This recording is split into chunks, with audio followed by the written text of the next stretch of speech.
হরে কৃষ্ণ। রাধে রাধে। যখন যখন এই পৃথিবীতে পাপ বেড়ে যায়, অধর্ম বেড়ে যায়, দুষ্কর্ম বেড়ে যায়, তখন তখন এই ধরাধামে ভগবানকে বারবার আবির্ভূত হতে হয়। কোথায় বলেছেন ভগবান? ভগবান বলেছেন গীতায়। কি বলেছেন? যদা যদা হি ধর্মস্য গ্লানি ভবতি ভারত অভ্যুত্থানং অধর্মস্য তদাত্মানং সৃজাম্যহম পরিত্রাণং সাধুনাং বিনাশায় চ দুষ্কৃতম ধর্ম সংস্থাপনাথায় সম্ভবামি যুগে যুগে।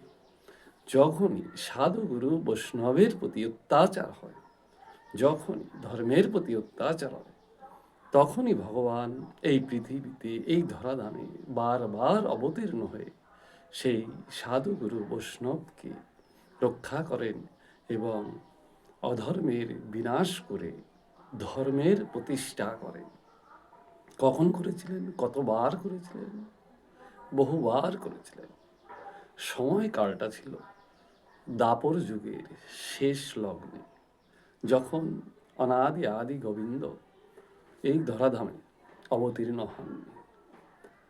সেই সময় যেসব সাধুগুরু বৈষ্ণবরা যজ্ঞ করতেন, সাধনা করতেন, ভজনা করতেন, সেই সব রাজারা তখন এত দুষ্কর্ম বাড়িয়ে দিয়েছিল, সেই সব সাধুগুরু বৈষ্ণবদের অত্যাচার করা শুরু করলো। এত অত্যাচার করা শুরু করলো যে ধরিত্রী মাতা তখন আর সহ্য করতে পারছিলেন না।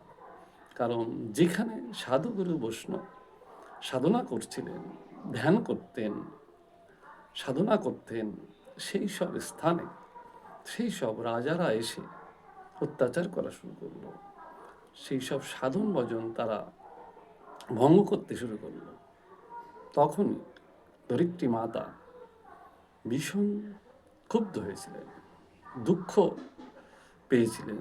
তখন তিনি ব্রহ্মার নিকট গেলেন, তার শরণাগত হলেন।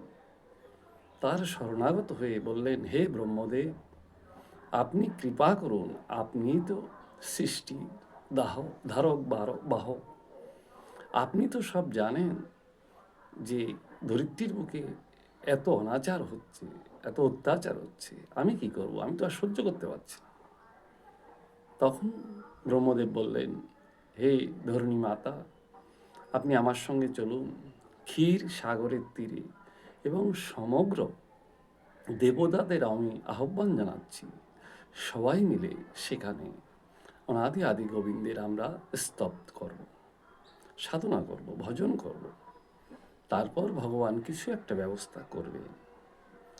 তখন ব্রহ্মদেব এবং ধরিত্রী মাতা এবং সমস্ত দেবদেবীরা সবাই মিলে ক্ষীর সাগরের তীরে উপস্থিত হলেন। উপস্থিত হয়ে সেখানে সাধনা করতে লাগলেন, ভগবানের ভজনা করতে লাগলেন।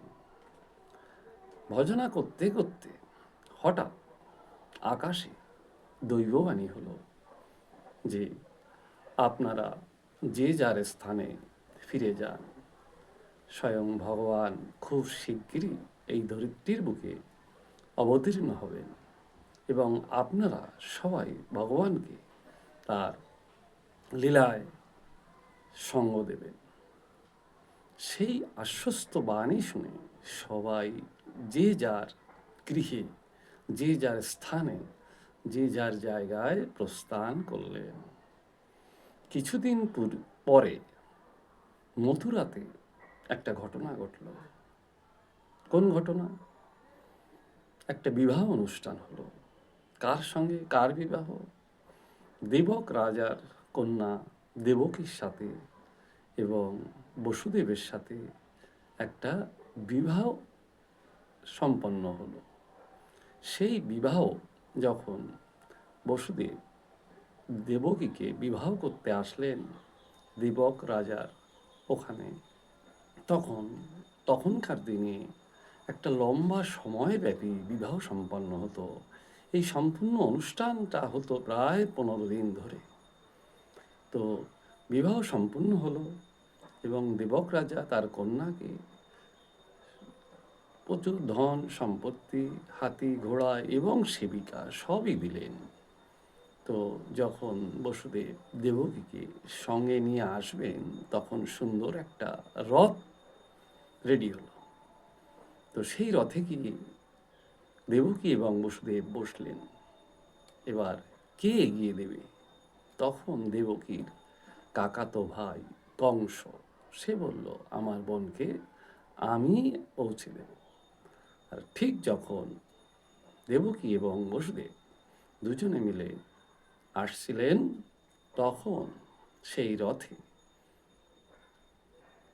আকাশবাণী হলো যে, ওরে মূর্খ, তোকে যে বধ করবে তার সময় কিন্তু তোর উপস্থিত হয়েছে। এই তোর বোনেরই অষ্টম গর্ভের সন্তান তোর মৃত্যুর কারণ হবে। এর পরের পর্ব আমরা পরবর্তী পর্বে জানবো। হরে কৃষ্ণ, রাধে রাধে। চ্যানেলটি ভালো লাগলে সাবস্ক্রাইব করবেন। হরে কৃষ্ণ।